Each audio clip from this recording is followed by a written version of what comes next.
একদিন, দুদিন, 3 দিন, 4 দিন, 5 দিন, 6 দিন, 7 দিন, 8 দিন, 9 দিন, 10 দিন, 15 দিন, 1 মাস। এরপর দেখবে গলার মালা গলায় রয়ে গেছে, তুমি ঘরের বাইরে চলে এসেছো। মানুষের সঙ্গে প্রেম করলে না প্রেম কমে যায়, ভগবানের সঙ্গে প্রেম করলে প্রেম বেড়ে যায়। হ্যাঁ, তুলসীর মালা প্রত্যেকে বলবেন। যারা আমিষ খাচ্ছেন তারা মালাটা কণ্ঠ থেকে নামিয়ে পড়বেন। যারা নিরামিষ সেবা করছেন মালাটা কণ্ঠের সঙ্গে লাগিয়ে পড়বেন। তবে পড়বেন কেন জানেন? লাইনে দাঁড়ান, তবে তো ডাক পাবে না। তুলসীর হার জেনা পরে ছাড়, বৃথা জন্ম গেল তার। মালা পড়বেন, অবশ্যই মালা পড়বেন।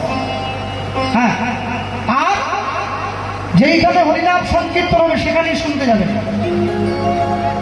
আজকে কীর্তন শোনার শক্তি আছে, বাড়িতে গিয়ে শুয়ে পড়লেন, একদিনকে শুনতে চাইবেন, শোনার মতো শক্তি থাকবে না, সেদিনকে কি করবেন? তখন কি করবেন? সবসময়ের জন্য জানবেন, যখন সুযোগ যেহেতু দিয়েছেন ভগবান, সুযোগটাকে কাজে লাগানো। বুড়ো বয়সে দাঁত পড়ে গেলে আর হরিবল উচ্চারণ হবে না, হতি বল, হাওয়া বেরিয়ে যাবে। উচ্চারণ যদি ভুল হয় তখন কি গোবিন্দ পাওয়া যায়? যতদিন উচ্চারণ সঠিক আছে সে কদিনের জন্য বলে নেন। সারা বছর পড়াশুনো না করে পরীক্ষার আগের দিন সরস্বতী ঠাকুরকে ফুল তুলসী ভালো মিষ্টি দিয়ে পুজো দিলে কি আর পাশ করা যায়? সারা জীবনে হরিনাম না করে মরার আগের দিন বললে কি আর হরিনাম মুখে আসে? তখন নাম আসে না, অন্য সব কিছু বাকিগুলো চলে আসে। নাম ছাড়বেন না, কৃষ্ণ নাম করো জীব, আর সব মিছে পলাইবার পথ নাই, দেখো জম আছে পিছে। এত কুয়াশা হচ্ছে না, রাস্তা কিছু দেখাই যায় না, 1 হাতে বেশি 2 হাত। না না, এই কুয়াশার কথা বলিনি, জীবনে এত কুয়াশা ভরে গেছে আমাদের, জীবনের রাস্তা দেখাই যায় না, সামনে অন্ধকার, একবারে অন্ধকার হয়ে যাচ্ছে। কি করে দেখবো, কোন দিকে চলবো? না, এটা করবেন না, এটা করবেন না। জীবনে যতটুকু সময় পেয়েছেন, অর্জন করেছেন। আপনাদের কোচবিহারের দিকে ধান চাষ হয়? ধানের চাষ হয় দিয়ে হয়। ধান যখন কাটা হয় জমির থেকে, ধানটা কি দিয়ে কাটা হয়? কাস্তে বলে ওকে, বাঁকা বাঁকা তো কাস্তে বলে। তো ধান যখন কাটা হয় কাস্তে দিয়ে কাটা হয়, ওই কাটতে কাটতে কাস্তে তো বছরে 1-2 বার বের হয়, সবসময় তো গায়ে লাগে না, ওটা ভোতা হয়ে যায়। যখন চাষটা কাটা হয় তার আগে কামারশালায় নিয়ে গিয়ে একটু ধার দিয়ে নিতে হয়, যাতে কাটতে সুবিধে হয়। সারা বছর অপেক্ষা করে বসে থাকতে হয়। একদিন হরিনাম হয়ে গেল, তারপরে বাড়ি চলে গেলেন, সারা বছর নাম জপ করলেন না, ওর নামও ভোতা হয়ে গেছে। তা ভোতা অস্ত্র দিয়ে কি আর করে কিছু কাটা যায়?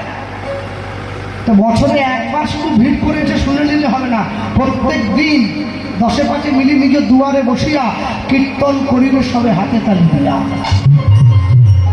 নাম করবেন, নাম ছাড়বেন না, প্রত্যেকদিন নাম করবেন। ভক্তমণ্ডলী, ভক্তিমতী মায়েরা, নাম যেন বাদ না যায়। কেমন এসব জীব পাইবে উদ্ধার, বিষয় শুনেতে সব বুঝেছে সংসার। বলিলেও কেহ নাহি লয় কৃষ্ণ নাম, নিরবধি করে শুধু আমিত্বের ব্যাখ্যা। সারা জীবন ধরে ছেলে আমার, মেয়ে আমার, বাড়ি আমার, টাকা আমার, পয়সা আমার, সম্পত্তি আমার, 10 মিনিটের জন্য বাসের সিটে উঠে বাসের সিটে রুমাল রেখে দিয়ে বলে সিট আমার। কিন্তু আমি কোনোদিন চিন্তা করিনি সব যদি আমার, তবে আমি কার? যেদিনকে দুটো চোখ বন্ধ হয়ে যাবে না, আমার সামনে সব সরকারি খামার, আমার বলে আর কিছু নেই। তাই মাঝে মাঝে একটু আমার থেকে বেরিয়ে আসতে হয়। অনেক অনেক জায়গায় কীর্তনে গেলে অনেক মায়েরা বুকে জড়িয়ে ধরে কাঁদে, আর বাবা সংসারটা আমাকে জ্বালিয়ে দিচ্ছে একবারে, ছেলে মেয়ে স্ত্রীর জ্বালা, একদম এত কষ্ট, এই দুঃখ দেখার জন্য কি সংসার করেছিলাম? কি কষ্ট রে বাবা। আমি বললাম, মা চোখের জলটা মুছো, এত কষ্ট করতে হবে না। বৃন্দাবনে আমার ছোট একটা কুঠিয়া আছে, আজ থেকে তুমি সেখানে থাকবে, চলো, তোমার দায়িত্ব আমি নিলাম। যে এতক্ষণ সংসারের দুঃখে কাঁদছিল, আমি যখন বললাম তোমার দায়িত্ব আমি নিলাম, এবার দেখে আবার কাঁদছে। আবার কাঁদছো কেন? তোমার দায়িত্ব নিলাম বলছি তো, চলো। তখন আবার কাঁদে, নাতিটা আবার আমার ছাড়া ঘুমোতে পারে না, কি শয়তান। তুই এতক্ষণ সংসারের জন্য কাঁদছিলি, এবার নাতির জন্য কাঁদছিস। ওই নাতি তোমার লাল বাতি জ্বেলে দিবি একবারে। ওই নাতি দিয়েই তোমাকে সংসারে বশ করা হয়েছে। তুমি কি ভাবলে ওই নাতি তোমাকে ছেড়ে দেবে? না, তা হবে না। ভক্তমণ্ডলী ভক্তিমতী মায় চৈতন্য মহাপ্রভু রূপের সঙ্গে যারই তুলনা করি না কেন তাকেই ছোট বলে মনে হয়। এবার আরেকটু ভালো জিনিসের দিকে দেখি, তাহলে আকাশের বিদ্যুৎ হবে না, সোনফুল হবে না, আর প্রভাত হলে যে সূর্য ওঠে তাকে দিয়েও হবে না। আরেকটু ভালো জিনিস কি, এসব মায়েরা কানে হাতে পাতে পড়ে আছেন সোনা। সোনার দিকে দেখলে কেমন? সোনা দেখতে কম সুন্দর নাকি? সুবদন বদন হেরি নিজ সুবদন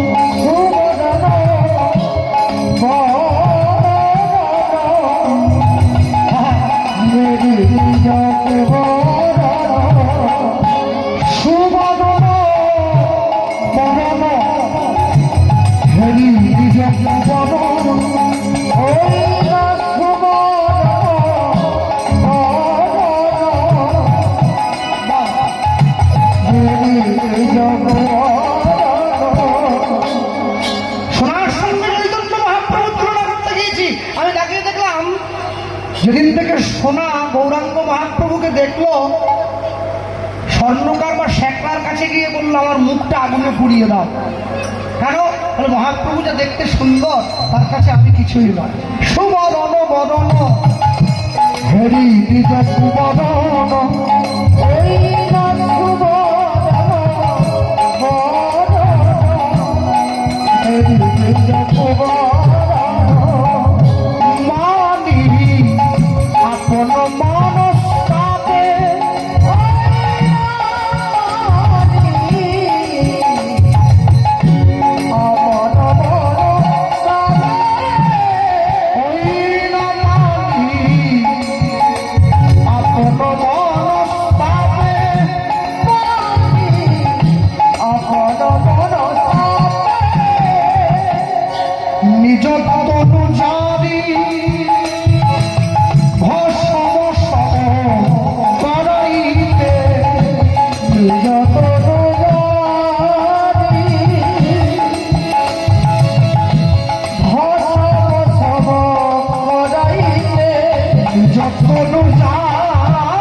আগুনের মধ্যে ঝাঁপ দিয়েছে। আর আগুনের মধ্যে যখন ঝাঁপ দিল, সোনার মুখটা পুড়ে গিয়েছে। তাহলে সোনার রূপের সঙ্গে গৌরাঙ্গ মহাপ্রভুর তুলনা হবে। সেই চৈতন্য মহাপ্রভু যে মানুষের দরজায় এসে, মানুষের সাজে, মানুষের ঘরে এসে দাঁড়িয়েছেন। হ্যাঁ, একবার আমরা বলতেই পারি সকলে মিলে, এরা বসে আছেন এই জায়গায় উচ্চস্বরে, সকলে মিলে প্রাণ ঘরে বলেন একবার, তারপরে নিজের ঘরে। আর যেই চৈতন্য মহাপ্রভু এসে দাঁড়িয়েছেন মানুষের দরজায়, সকলের কাছে এসেছে ব্রজের বাঁকা কালো সখা, আয় তোরা দেখবি যায়, দেখবি যায় তোদের এই সোনার বদে। আস্তে আস্তে একটু ভালো তোলা যায়। হাত যে মায়েরা না তুলবে, যাওয়ার সময় কমিটিকে বলে যাবো সে যেন লক্ষ্মীর ভাণ্ডার না পায়, নাম বাদ হয়ে যাবে। তুলেছ? হ্যাঁ, তাহলে দেওয়া যায়। এসেছে এসেছে ব্রজের বাঁকা, এসেছে ব্রজের বাঁকা কালো সখা, আয় তোরা দেখবি যায়, দেখবি যায়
আর আগামী বছর থেকে কমিটির বাবুদের বলে যাবো এই প্যান্ডেলের মধ্যে খুঁটিগুলো দিবেন নি তো আপনারা। আর খুঁটি যদি দেন খুঁটির গোড়া থেকে একবারে 4 ফুট পর্যন্ত কাঁটা দিয়ে রাখবেন, সেই দিনে যেন পিঠে ফুটে যায়। এই খুঁটিকে কত বড় সব বলেছে আর কি। আর কমিটিকেও বলি না কেন, এটা ভালো মাইক দিয়ে।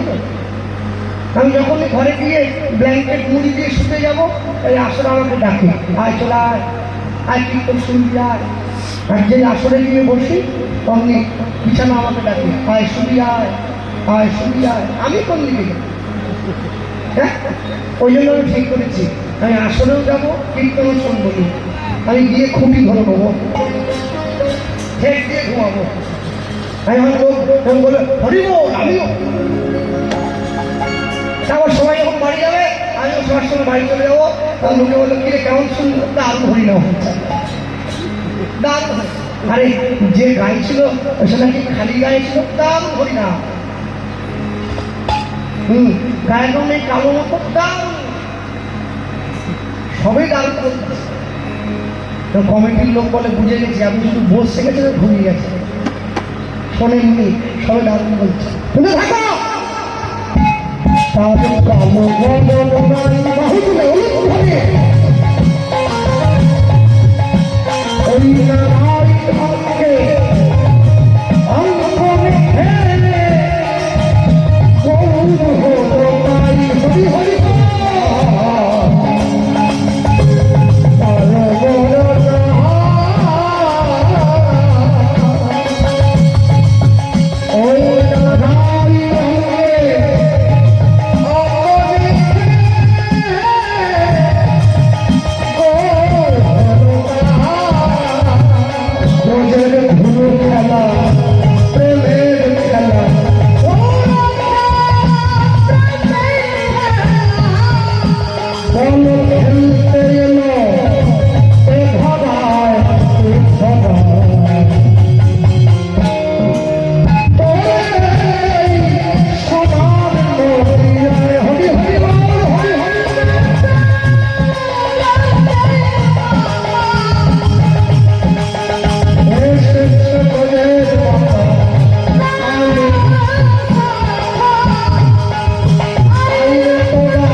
সবার শেষে গিয়ে যার কথা বলতে আরম্ভ করেছিলাম আকাশে বিদ্যুৎ হয়ে গেল।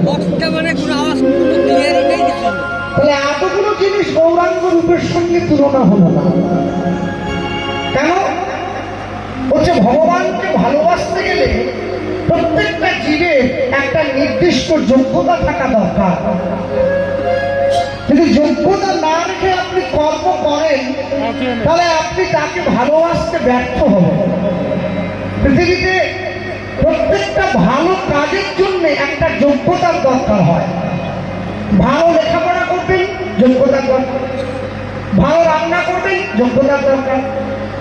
ভালো করে গান করবেন, যোগ্যতার দরকার। এমনকি হরিনামের আসনে বসে গল্প করতে গেলেও একটা যোগ্যতার দরকার হয়। সবাই পারবে না, এই জন্য একটু আড়াল করে বসতে হয়, হ্যাঁ, নিচু হয়ে বসতে হয়, পিছন দিকে অনেক ব্যাপার আছে। আরো তার থেকেও বেশি যোগ্যতা হরিনামের আসনে ঘুমানোর জন্য আরো বেশি যোগ্যতার দরকার। হ্যাঁ, যখন মায়েরা বসে কীর্তন শোনে তখন মায়েরা কেমন করে তাকিয়ে থাকে বলো দেখি? সন্ধ্যাবেলা টিভিতে সিরিয়াল দেখে, যতটা বড় চোখ হয় আর সমাজ একেবারে ধ্বংস হয়ে গেল। তো মনে রাখবে, যে জিনিসটা আমাদের ক্ষতি হবে, 1 কিলো খাঁটি সুন্দরবনের মধু কিনতে গেলে আমরা কানে গেলে নিয়ে আসি। 1 কিলো খাঁটি সুন্দরবনের মধু কিনতে গেলে 1 কিলো খাঁটি মধুর দাম হচ্ছে 4 থেকে 5,000 টাকা। ভালো মধু। 1 কিলো সাপের বিষের দাম কত জানো? 5 কোটি টাকা। তা জীবনে মনের মধ্যে কি রাখবে, মধু না বিষ? মধু রাখলে বেশি দাম তো দেবেন, ওই 5,000। আর বিষ রাখলে 5 কোটি। এই জন্য সকলে এখন বিষ নিয়ে ঘুরে বেড়াচ্ছে। মধু রাখার দরকার নেই। কিন্তু মধু দিয়ে যে কর্মটা হয়, বিষে কি সে কর্ম হয়? সত্য কহিবে বিনয়ী হইবে, না করিবে পরধনে আস। ইথে যদি মুক্তি না মিলে ও জামিন রইল তুলসী দাস। জীবনে 3টে জিনিসকে সঙ্গে রাখবে। সত্য বলবে, বিনয়ী হবে, অহংকার রাখবে না। 3, পরের জিনিস থেকে কোনো আশা করবে না, তার কেন হলো, আমার কেন হলো না। সত্য কহিবে বিনয়ী হইবে, না করিবে পরধনে আস। ইথে যদি মুক্তি না পাও জামিন রইল তুলসী দাস। 3টে জিনিস বলে দেখবে, 3টে জিনিস তোমাকে সুখের সন্ধানে নিয়ে যাচ্ছে। 3টে জিনিস জীবনকে এমন ভাবে চালনা করবে, জীবনকে এমন ভাবে নির্ধারণ করবে যেন জীবন তোমাকে কোনোদিন দুঃখ দিতে না পারে। হিন্দু সনাতন ধর্মের বাঙালি জাতিটা নামতে নামতে এত নিচে নেমে গেছে, এরা ভগবানকেও ছাড়লো না, ভগবানের নামে মুরগির দোকান খুলে বসলো। শ্রীকৃষ্ণ ব্রয়লার সেন্টার, কাটা 230, গোটা 110, তাকেও বাদ দিচ্ছে না। বলে ভগবানের নামে খুঁজলে কেন? বলে পাপ হলে আমার একা কেন হবে, ঠাকুরের কিছুটা হোক। মা কালীর নামে জুতোর দোকান খোলো, মা কালী শু হাউস। আর জুতা রে, মানুষ বুঝলো না কার নামে কি করার দরকার ছিল। অনেক অনেক বাড়িতে কীর্তনে গেলে আমাকে 2 তলায় থাকার জায়গা দেয়, বাড়ি তো 4 তলা। আসলে যাওয়ার আগে সেই বাড়ির মায়েদেরকে ডেকে বলি, মা একটু একটু তোমাদের ঠাকুর ঘরটা দেখিয়ে দাও। বলে কেন? আমি একটু প্রণাম করবো, আসলে যাবো তো। বলে আমার প্রণাম কেন? আরে করবো না, আসুন সঙ্গে। 2 তলায় ছিল, আমাকে 4 তলায় নিয়ে যাচ্ছে। তাহলে মা আঠু যদি এইখানেই ব্যথা হয়ে গেল তো আসলে কি আমি 3 ঘন্টা দাঁড়িয়ে থাকুন? চলো। বলে না, ঠাকুর উপরে আছে তো, একদম 4 তলার চিলাকোটায় ঠাকুর তুলে দিয়েছি। চিলাকোটার উপরে টিন দিয়ে ছাউনি দেওয়া, তার নিচে যে এতগুলো ঘর আছে, ঠাকুর ঘর করতে পারলে না। বলে আসলে কি জানেন বাবু, বর্ষাকালে বড় বাজ টাজ পড়ে আর কি। ঠাকুরকে কেন উপরে, আমাদের বড় বাড়ি তো, ওই জন্য আগে যদি চরকা পড়ে ঠাকুরের কথা পড়ুক, আমাদের যেন না পড়ে। মানে মরলে ঠাকুর বলে যাবে, আমরা বেঁচে থাকবো। আর ঠাকুর যদি চায় ঠাকুর বেঁচে থাকবে, তাহলে বাদ যেন না পড়ে। আমরা নিচে আছি, তাহলে পৌষ মাঘ মাসে ঠান্ডায় কি করো? ঠান্ডায় গিয়ে সন্ধ্যেবেলা এই চারতলায় এসে সন্ধ্যে দাও? বলে না না, আপনি পাগল নেই, নিচ থেকে সাংবাজি দেয়, নিচ থেকে সাংবাজি দাও। আরে যাকে শোনাচ্ছি সে শুনতে পেলেই হলো, সাপের শব্দ জোরে হয় না, নিচে বাজাও ঠাকুর শুনতে পেয়ে যাবে। সন্ধ্যে দেওয়া নিয়ে কথা। হরিনাম এতই খামলা খামলা, গায়ে নাই ছাল বাকলা, রামায়ণ গাইলে এক লাগলা বললে হবে না? পশুবৃত্তি মানব জাতি করে গোপালন, অজ্ঞানতার অহংকারে মনের পরিপূর্ণ, সাদা কালো মন্দ ভালো পশু জানে না, মানব জাতি জানে কিন্তু মেনে চলে না। এমন কিছু মানুষ আছে এই সংসারে, তাদের হৃদয় ভরা ময়লা, তারা ভদ্র বেশে ঘোরে, ভদ্র বেশে ঘুরলে দেশে মানুষ বলে না, মানুষ হবে আসবে যেদিন জ্ঞানের চেতনা, বানরের আদর বেশি হচ্ছে সারা দেশে, বৃদ্ধ বাবা মায়ের সেবা ছেড়ে ছেলে মেয়েরা বাড়িতে কুকুর কিনে পোষে, সৎ ব্যক্তি কাঙাল দেশে রাস্তায় রাস্তায় ঘোরে, অসৎ ব্যক্তির টাকার জোর দিন দিন যাচ্ছে বেড়ে, অধম দিনদাস পায় ওরে মানুষ পশুর ধর্ম ছাড়ো, মানুষ যদি হতে হয় রে মন মানুষের পা জড়িয়ে ধরো,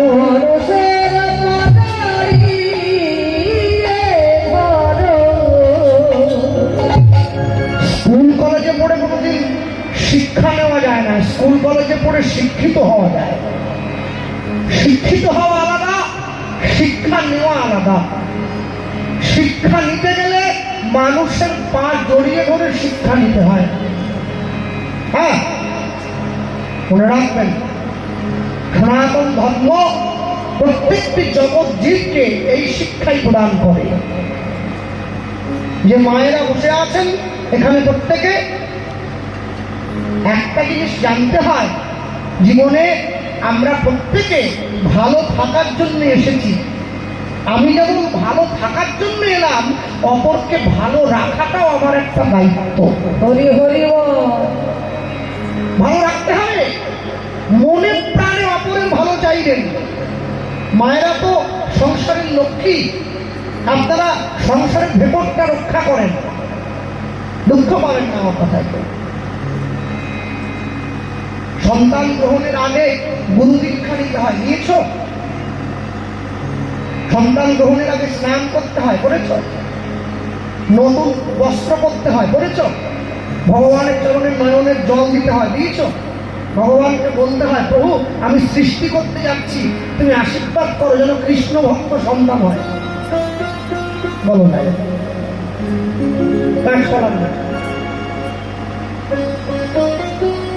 সবসময়ের জন্য জানবে, ভালো থাকো মন্দ থাকো সবটাই তোমার হাতে। ভগবান তুমি যেমন কর্ম করবে ফল তোমাকে দিয়ে দেবে। গান্ধারীর চোখ বাঁধা ছিল, কিন্তু গান্ধারীর চোখ বাঁধা নয়। গান্ধারী শব্দের মানে কি জানো? নিজের অহংকারে, নিজের গর্বে অন্ধ যে নারী, তাকে বলে গান্ধারী। তাহলে মায়েদের মধ্যে এরকম দশা কেন? এই যে বাবারা বসে আছে দেখো, একজন বাবা যদি উঠে বাইরে যায় আমাদের দুঃখ নাই, কিন্তু মায়েরা উঠলে আমাদের ভয়। মানে একা যাবে নি তো, ও পাশেরটাকে কৌলি দিয়ে ফেলবে, চল না। সে আবার তার পাশেরটাকে কৌলি। এই কোচবিহার থেকে সুন্দরবনে একই ছবি। একটা বস্তায় একটা আলু পচে গেলে এক সপ্তাহের মধ্যে পুরো বস্তা পচিয়ে ছেড়ে দেবে একবার। কেন? মায়েরা মাংস বেশি খায়, যার জন্য মায়েদের অন্তরে ধৈর্য কম।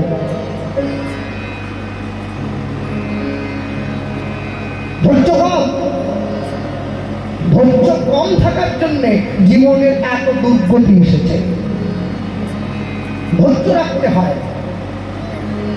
মায়ের প্রতি টান যেমনি ছেলেও জীবন পায় তেমনি। তুমি যেমন করে তোমার জীবন গঠন করবে, তোমার সন্তানের জীবনটা তেমনি ভাবে গঠন হয়ে উঠবে। হ্যাঁ, আজের বাবারা বসে আছেন, পিতায় শ্রদ্ধা মায়ের টান, সেই ছেলে হয় সাম্য প্রাণ। এই বাংলায় একটা কথা আছে না, সংসার সুখের হয়। বলুন বলুন, জোরে বলুন। ও জানেন না, রমণীর গুণে। ওর পরে আরেকটা কথা আছে, গুণবান স্বামী যদি থাকে মায়ের সঙ্গে। স্বামী প্রত্যেকদিন রাত 12টায় লাল জল খেয়ে ফিট হয়ে এসে পড়বে, সে সংসার সুখের হবে নাকি? দুঃখে ভরে যাবে। দুজনেরই সমান দায়িত্ব সংসারকে সুখী করা। ভগবানের প্রসাদ খেতে মন চায় না, মদ খেতে মন চায়। কেন? মনটা তৈরি হয়ে গেছে একবারে নোংরা জিনিস দিয়ে। নোংরা বস্তুতে হাত ধুলে হাত কোনোদিন পরিষ্কার হয় না, নোংরা জলে হাত ধুলে হাত আরো। হ্যাঁ, লোকে আমাকে বলে, দাদা ডাকলেই তো হলো, কালীকে ডাকলে হলো, শিবকে ডাকলে হলো, একটা হয়ে গেলে হয়ে গেল। আচ্ছা, হয়ে গেল। এই যে গ্রামে কীর্তন হচ্ছে, প্রত্যেকের বাড়িতে কুটুম আসছে। একটা জিনিস লক্ষ্য করেছেন কি, যারা সাইড দিয়ে লম্বা হয়ে দাঁড়িয়ে ছিল পিছন পর্যন্ত, তারা কিন্তু গান শুনতে আসেনি, তারা আমাকে দেখতে এসেছিল। দেখা হয়ে গেছে, বাড়ি চলে গেছে। যারা শুনতে এসছে ওরা বসে গেছে। আপনি সবাইকে এক করলে হবে নাকি? সবাইকে এক কাটা করলে হবে? হবে না। বাড়িতে কুটুম এসছে, বাড়িতে আত্মীয় এসছে আপনাদের, বিপদের দিনে যে পাশে এসে দাঁড়ায় তাকে বন্ধু বলে বলা হয়। বিপদের দিনে নিজের পকেটের পয়সা খরচা করে যে আপনার উপকার করে ওকে বলে বান্ধব। আপনার আত্মার সঙ্গে যদি তার আত্মার মিলন হয় তখন তাকে বলে আত্মীয়। আত্মীয় যদি আপনাকে গোবিন্দ চরণে নিয়ে যায় তখন সে আপনার পরমাত্মীয়। আর যে লোকগুলো 6 মাসে 9 মাসে আপনার বাড়িতে এসে আলু ভাতে পোস্তুর বড়া আর বিউলির ডাল খেয়ে আপনাকে গালাগালি করে বাড়ি যায়, ওকে বলে কুটুম। ওরা আপনারই খাবে, ঘুরে আপনাকে গাল দিবে, বলে সব করলো একটু পটল ভাজবে। পটল যেন পথে পড়ে আছে, 100 টাকা কিলো পটল, পটল ভাজবে। মনে রাখবেন, তাহলে বাড়িতে যদি আত্মীয় আসে, জগতের সব দেবদেবীর সঙ্গে কৃষ্ণকে মিশিয়ে ফেলছে লোকে, ও ডাকলেই একটা হইল। তাহলে আত্মীয় আসা মানে তো আত্মীয়কে চা করে দিতে হবে, দেখেন না? তা চা করার জন্য জল আনতে কোথায় গেছেন? বাড়িতে মোটর চালিয়ে জল তুলছেন, কেউ কুয়োর থেকে জল তুলছে, কেউ কল টিপে জল দিচ্ছে, কারো বাড়িতে বড় ফিল্টারের জল আছে। আচ্ছা, এত জায়গায় তো জল আছে, ওই পায়খানার যে প্যান্ট সাইড ওখানে জল নেই? ওখান থেকে জল তুলে চা করে দিলে হবে? জল তো হলে একটা হয়ে যাবে, হলে জল তো তা কি করে হবে? তা তো হবে। ও ওটা এক হতে পারেনি, এটা এক হয়ে গেছে। সব জায়গার জল দিয়ে যেমন চা হবে না, জগতের বাকি দেবদেবীদের সঙ্গে ভগবানকে মিলিয়ে দিলেও কোনোদিন মিলিয়ে যাবে। একটু আলাদা থাকতে হয়, একটু আলাদা রাখতে হয়, এক করলে হয় না। ভক্ত